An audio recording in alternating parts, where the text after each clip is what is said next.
Oh my god, guys, I right now have over 500 subs! The fact we got this far proves that the AC community is not dead yet, and I feel there's a lot more dormant AC fans out there. In the last subscriber milestone, I talked about how I got into the AC series.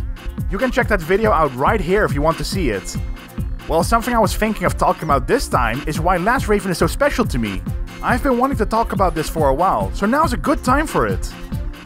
Now, when I first ordered Last Raven, I ordered it alongside with Nexus because I knew they were connected in a way.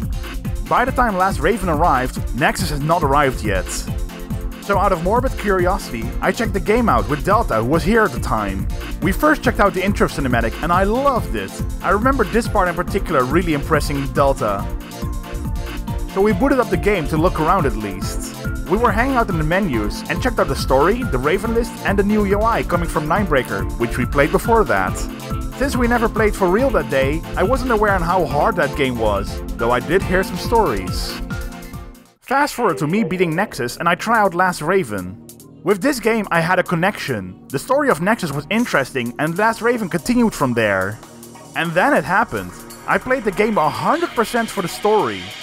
I studied mission briefings and looked up the data regarding the missions available and chose missions based on what I would do in that position in real life. I started coming up with theories on the lore based on the events of the game and what time the missions took place. I was really into this. But besides the interest in the story, the game kicked my ass. I had a lot of walls for me personally. A few that stand out are the Dam mission, Rimfire, and Bolt. My first ending was having to beat Evangel before reaching the Internecine. And even then, the game still managed to kick my ass.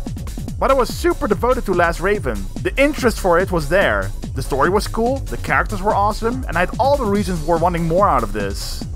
So this is why I started to keep playing the game, got it on my Vita, and I tried to polish my skills as much as I could.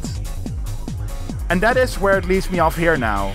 I was so happy with how Last Raven turned out that I made an entire AC channel out of love for the franchise. Either way, I hope you guys enjoyed hearing a bit of my backstory on the subscriber milestone video. I hope to keep this channel running as long as I can.